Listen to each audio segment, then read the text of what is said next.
네, 성경 말씀은 오늘 마태복음 5장 38절에서 48절입니다. 마태복음 5장 38절에서 48절.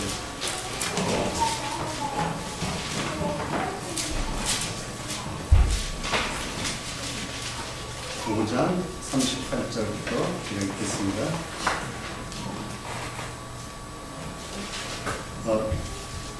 또 눈은 눈으로 이는 이로 갚으라 하셨다는 것을 너희가 들었으나 나는 너희에게 이르노니 악한 자를 대적하지 말라. 누구든지 내 오른편 뺨을 치거든 왼편을 치느냐. 또 너를 고발하여 속옷을 가지고자 하는 자에게 겉옷까지 가지게 하며 또 누구든지 너로 억지로 우리를 가게 하거든 그 사람과 심리를 동행하고 또 내게 구하는 자에게 주며 내게 후고자 하는 자에게 거절하지 말라. 원수를 또 내 이웃을 사랑하고 내 원수를 미워하라 하였다는 것을 너희가 들었으나 나는 너희에게 이르노니 너희 원수를 사랑하며 너희를 박해하는 자를 위하여 기도하라. 이같이 한즉 하늘에 계신 너희 아버지의 아들이 되리니 이는 하나님이 그 해를 악인과 선인에게 비추시며 비를 의로운 자와 불의한 자에게 내려주시니라. 너희가 너희를 사랑하는 자를 사랑하면 무슨 상이 있으리요. 세리도 이와 같이 아니하느냐. 또 너희가 너희 형제에게만 무난하면 남보다 더하는 것이 무엇이냐. 이방인들도 이같이 하느니라. 그러므로 하늘에 계신 너희 아버지의 온전함과 같이 너희도 온전하라. 죄송합니다. 들렸습니까?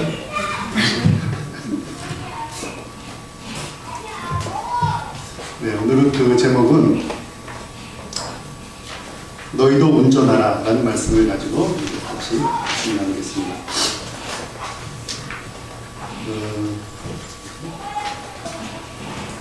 복음, 예수님 시대에 이제 복음이 전해졌을 때 사람들은 생각하기로 이제 율법은 이제 필요 없게 됐구나, 그렇게 생각하는 사람들이 많았습니다. 율법을 지켜야지만이 구원을 받을 수 있다는 그런 생각도 문제지만 당시 그 율법 자체가 불필요하다고 생각하는 어떤 사람들이 또 생겨난 것도 문제가 됐습니다. 사실 이제 율법 자체는 하나님께서 주신 귀한 선물입니다. 때문에 주님도 율법을 폐하러 오신 것이 아니라고 이렇게 분명히 말씀하고 있습니다. 참고로 그 율법에 대한 그 사전적인 정의는 종교적, 도덕적, 사회적 생활에 관해서 신의 이름으로 규정한 규범이라고 합니다. 그래서 우리 성경에 보면 그 최초의 율법은 아시죠? 아담과 하와 때 하나님께서 선악과를 금지한 게 최초의 율법이었습니다. 그리고 이제 최초로 이 율법이 체계화된 시기는 여러분도 아시다시피 시내산에서 그 모세가 하나님으로부터 십계명을 받았을 때 그게 최초의 율법이었습니다. 그리고 우리가 저기 수요성 통독에 써있지만 얘기를 읽고 있는데 거기 보면 온통 율법이 이제 적혀져 있습니다. 하나님의 율법이 뭐 하지 마라, 하지 마라, 하지 마라, 뭘 먹으라. 이게 다 이제 그 당시의 율법이었습니다. 근데 현대를 사는 우리들의 율법은 어떤가요? 우리는 뭐 여러 가지 법이 있죠. 헌법도 있고, 뭐 형법도 있고, 민법도 있고, 다 그것을 지키고 살아야 되죠. 현대인들, 사회인이기 때문에. 또한 우리 크리스찬들은 그 위에 또 하나님의 법을 지키며 살죠. 그게 바로 우리 성경에 있는 말씀, 예수님의 말씀입니다. 그래서 주님은 그 율법을 폐하러 오신 분이 아니라고 밝히면서 오히려 적극적으로 율법을 지켜야 한다고 제자들에게 말씀했습니다. 그러니까 당시에도 이제 예수님의 복음이 전해지고 했을 때 사람들은 구약의 율법은 이제 골이 타고나다. 구약의 율법 그 당시 2000년 전만 해도 그 율법은 그보다 더 몇백 년 전이다 보니까 아마 세대 차이도 느꼈을 거고 그래서 그런 율법을 우리가 다 지켜야 될 필요가 뭐가 있니 이렇게 생각하는 사람도 많았다고 합니다. 근데 예수님은 그리고 예수님 자체도 율법을 꼭 뭐 저기 주일날 사람도 고치기도 하고 안진뱅이도 고치고 하니까 예수님도 율법을 어기지 않느냐 뭐 이렇게 생각하는 사람도 있었습니다. 하지만 예수님은 내가 율법을 폐하러 온 게 아니다 라고 이렇게 말씀을 하십니다. 그러면서 누구든지 이 계명 중에 지극히 작은 것 하나라도 버리고 또 그같이 사람을 가르치는 자는 천국에서 지극히 작다 일컬음을 받을 것이요 누구든지 이 일을 행하며 가르치는 자는 천국에서 크다 일컬음을 받으리라. 마태복음 5장 19절에 이렇게 되어 있습니다. 하지만 예수님은 율법이나 선지자를 폐하러 오신 것이 아니라 오히려 완전하게 하시려 오셨다고 이렇게 말씀하셨습니다. 그러면서 율법의 의미를 다시 한번 재정립하면서 우리에게 그 의미를 깨닫게 해주십니다. 그렇다면 오늘날 우리는 어떻습니까? 이 성경에 있는 그 율법을 잘 이해하고 거기에 있는 모든 요구사항들을 잘 따르고 있습니까? 아니면 우리의 주관대로 성경을 해석해서 우리의 편한대로 그 말씀을 지키고 살고 있는지 한번 돌이켜보기로 하겠습니다. 성경 신약에 보면은 그 이웃을 사랑하라고 이렇게 말씀하십니다. 더 나아가서 이제 원수까지도 사랑하라고 이렇게 말씀하십니다. 그런데 우리의 현실은 과연 어떨까요? 이웃을 사랑하는 것도 부족할 뿐만 아니라 원수를 사랑한다는 건 더더욱 불가능한 일처럼 들기도 합니다. 과연 성경 말씀 앞에서 자유로울 수 있는 사람이 얼마나 되겠습니까? 솔직히 말해서 성경의 그 모든 요구사항이라는 것들이 대체적으로 실현 불가능한 것처럼 보입니다. 그래서 그냥 말씀은 단지 말씀일 뿐 현실은 그렇지 않다 하면서 이렇게 양립된 삶을 살고 있습니다. 왜냐하면 구약시대 율법은 모든 게 하지 말라, 그만한 거 있습니다. 이거 하지 말라, 저거 하지 말라.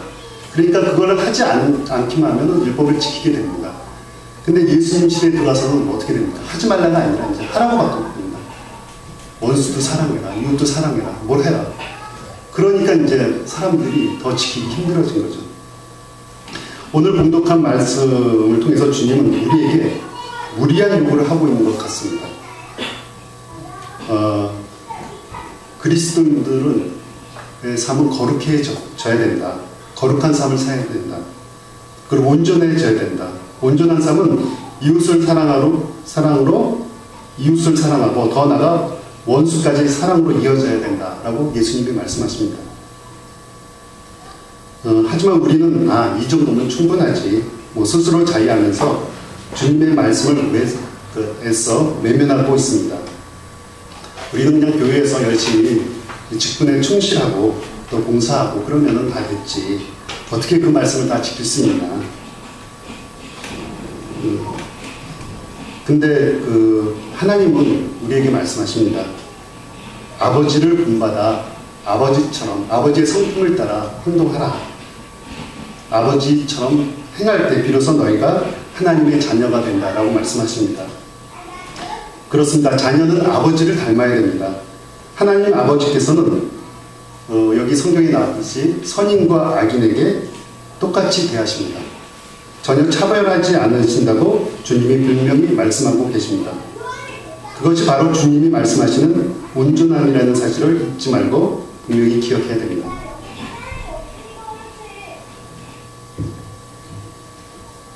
다르기 때문에 아름다운 것들이 많습니다. 우리 무지개를 보면은 무지개의 7가지 색깔이 모두 다르기 때문에 아름답게 보입니다. 우리가 나무로 만든 여러 가구가 있습니다. 의자, 책상, 밥상, 선반. 나무로 만든 건 같지만은 모든 쓰임새나 또 용도가 틀립니다. 그리고 맡은 역할이 틀립니다.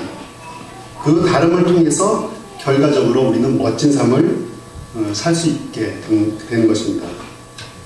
우리가 흔히 잘못 표현하는 가운데 하나가 다르다와 틀리다입니다.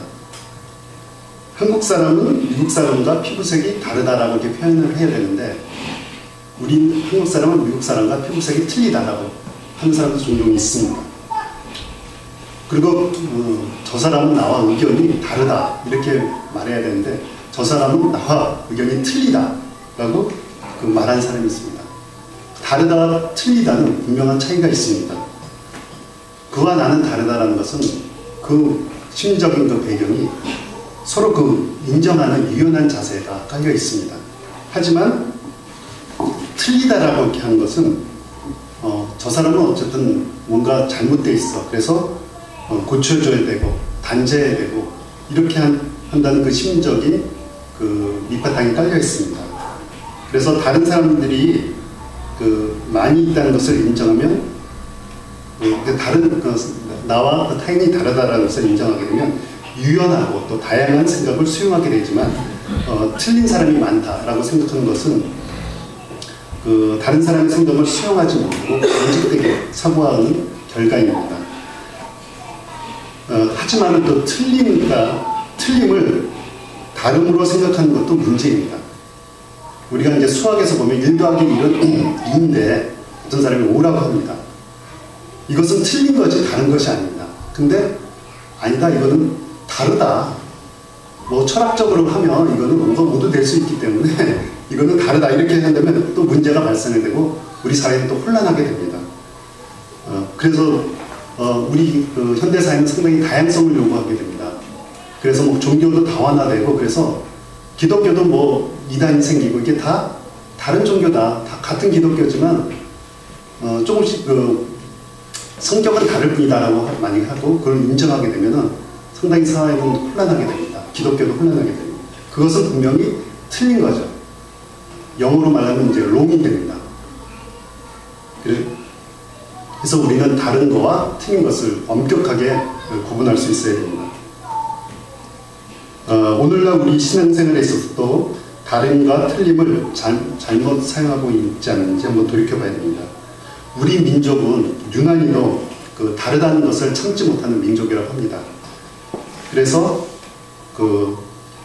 이 사회생활을 하다 보면 항상 다른 사람, 또 다른 어떤 그 고향 사람, 아니면 또 학연이나 어떤 또 지연이나 이런 것으로 인해서 서로 분리하기도 하고 서로 뭉치기도 합니다.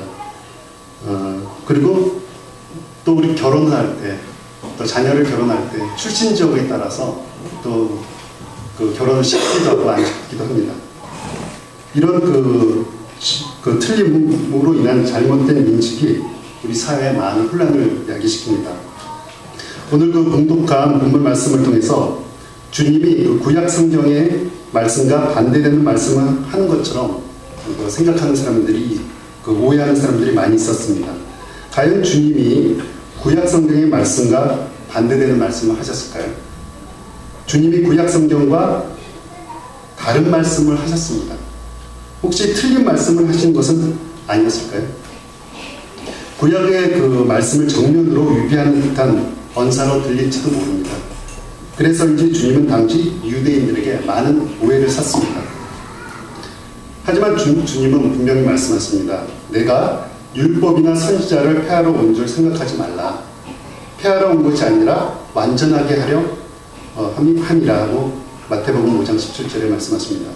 과연 주님은 그 이어지는 몇 가지 말씀을 통해서 구약 성경의 말씀을 온전하게 하셨습니다. 구약 성경과 틀리게 말씀하신 게 아니라 다르게 말씀하신 것입니다. 주님이 이렇게 다르게 말씀하신 것은 그 말씀을 듣는 당시의 현실이 구약 시대와 많이 달랐기 때문입니다. 구약 시대에는 그 이에는 이, 뭐 칼에는 칼. 그래서 어떤 사람에게 피해를 당하면 거기에 더 많은 것으로 대갚습니다. 보복을 합니다. 그래서 힘 있는 사람이 약한 사람에게 더 큰 보복을 당하게 합니다. 그래서 생겨난 게 구약의 율법입니다. 그래서 자기가 피해를 당했을 때는 어떻게 대갚고 어떻게 갚아주고 이런 것들이 구약의 율법이었고 그래서 약한 자를 보호하기 위해서 법이 생긴 겁니다. 하지만 주님은 여기서 이제 더 나가서 보복을 하지 말라 이렇게 말씀하십니다. 보복이 아니라 다른 방식으로 그에게 갚아라 이렇게 말씀하십니다. 그러면서 사랑하라 또는 원수까지 사랑해라. 과연 이렇게 주님의 말씀에 내로 사는 것이 가능할까요? 솔직히 말해서 거의 불가능한 것처럼 우리가 느껴집니다. 나에게 공격하고 나에게 피해를 준 사람, 또 권력을 압수해서 또 나를 힘들게 하는 사람들을 어떻게 용서를 할 수 있는가? 불가능해 보입니다. 그럼에도 불구하고 주님의 말씀을 우리가 외면은 할 수 없습니다. 주님 앞에서 정말 난처한다는 말밖에 할 수밖에 없습니다. 바로 이렇게 주저하고 있는 우리에게 주님은 또 말씀하십니다. 주님은 하나님 아버지를 예로 들어 우리를 설득하고 계십니다. 하나님 아버지는 그 해를 악인과 선인에게 비추시며 비를 의로운 자와 불의한 자에게 내려주십니다. 때문에 하나님을 믿는 자라면 하나님의 자녀답게 악인과 선인을 구별하지 말고 사랑해야 합니다. 주님이 또 뭐라고 말씀하셨습니까? 너희가 너희를 사랑하는 자를 사랑하면 무슨 상이 있으리요? 세리도 이와 같이 아니하느냐? 또 너희가 너희 형제에게만 무난하면 남보다 더하는 것이 무엇이냐? 이방인도 이같이 하지 않느냐? 라고 이렇게 마태복음에 있습니다. 우리 족복들 잘 아시죠? 족복들도 자기 부하들을 아주 생명을 걸고 지킵니다. 또 자기 그 상사를 하기는 아주 깍듯이 잘하지 않습니까? 또 족복의 그 엄마에게는 아주 효자입니다. 족복들도 이렇게 이런 선을 행하는데 우리는 어떻게 보면 그보다 못할 때도 있지 않습니까? 우리가 이 정도 해갖고 우리 하나님의 자녀라면은 세상도 이거는 다 한다고 이렇게 말씀하고 있습니다. 사도 바울도 분명히 말했습니다. 너희는 유대인이나 헬라인이나 종이나 자유인이나 또 남자나 여자나 다 그리스도 예수 안에서 하나입니다. 그의 주장은 당시 상황으로 봤을 때 되게 어려운 생각이었습니다. 그러나 그가 가진 복음이 모든 어려움을 뛰어넘게 합니다. 그는 다름을 틀림으로 보지 않았던 것입니다. 우리 주변에는 그 많은 다름 때문에 갈등하고 방목을 합니다.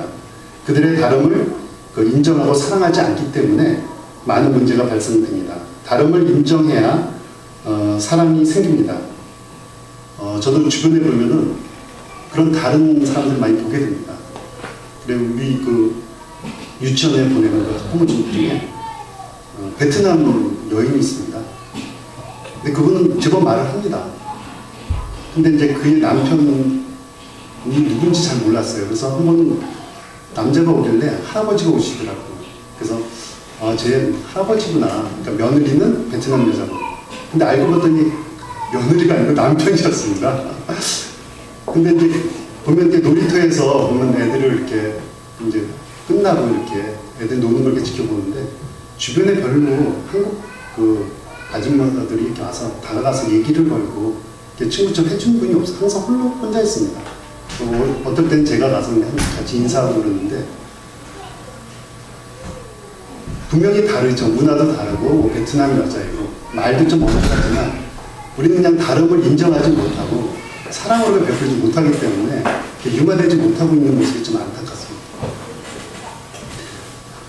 크리스찬이라면 아무래도 그런 모습을 보고 우리가 먼저 다가가고 사랑을 베풀어야 진정한 크리스찬의 모습이 아닌가 이렇게 생각이 들기도 합니다.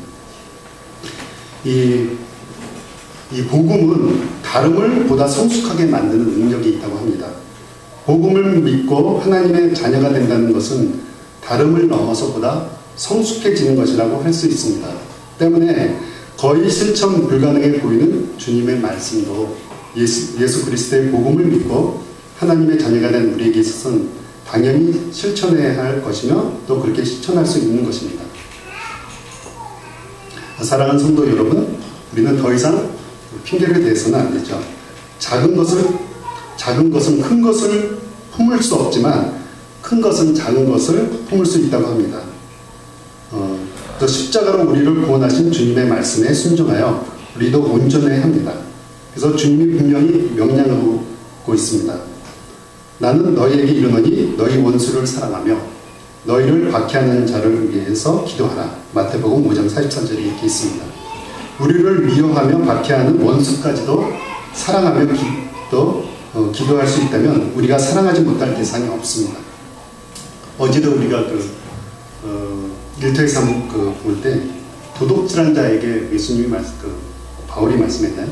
너희는 도둑질 하지 말고 라고 했으면 그냥 구약의 율법에 불과한데 오히려 가서 도둑질한 자에게 도둑질하지 말고 가난한 자에게 구제를 해라.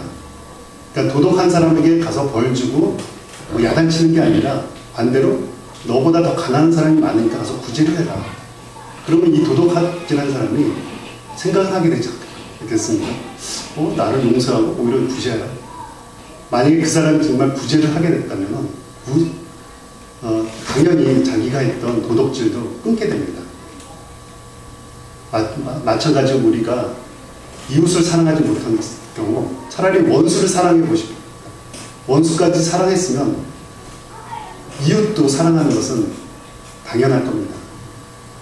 우리가 하지 못한 오히려 더 큰 것을 사랑을 베풀면은 작은 사람은 어떻게 보면 식은 죽 먹기일 수도 있습니다. 그래서 저도 이제 직장에 생활하다 보면 직장 몇 번 옮겼지만은 항상 직장에서 갈등이 있습니다. 그리고 특히 유별나게 나에게 태클을 거는 그런 사람이 한 명씩 있었습니다. 근데 그에게 꼭 그 태클을 걸 때마다 같이 만약에 대립을 하고 공격을 한 적도 있었는데 그러면 더 큰 반격이 옵니다. 그래서 계속 갈등이 커집니다. 그래서 한 번은 하나님 말씀대로 그래 한번 공격할 때 공격으로 받지 말고 그냥 사랑으로 대갚아주자. 그렇게 했더니 나중에는 오히려 그 친구하고 나하고 사이가 가장 좋은 관계로 이렇게 발전하게 됩니다. 그래서 하나님의 말씀 이웃을 사랑하라 원수를 사랑하라는 말씀을 그래서 하셨구나라고 깨닫게 됐습니다. 받은 바 구원의 은혜에 감사하여 하나님 아버지를 사랑하고 또 이웃을 사랑하되 지극히 작은 자들과 원수까지도 사랑함으로 말미암아 주님께 큰 기쁨을 안겨드리는 참으로 온전한 주님의 제자가 되시기를 간절히 기도드리겠습니다. 네, 기도합니다. 사랑의 하나님 감사합니다. 오늘 주신 이 귀한 말씀 같이 나눴습니다. 우리가 이 말씀을 듣는 거에 그치지 않고 나가서 실천할 수 있는 하나님의 자녀가 될 수 있도록 도와주시고 또 주님이 주신 이 귀한 율법 사랑하라 또 원수까지 사랑하라고 하신 이 율법을 우리 생활 중에 실천함으로써 또 그리스도인의 아름다운 그 사랑을 세상 중에 전파하게 하시고 또 빛과 소금의 역할을 다할 수 있는 저희들이 되도록 인도하여 주시옵소서. 감사드리며 예수님의 이름으로 기도드리옵나이다. 아멘.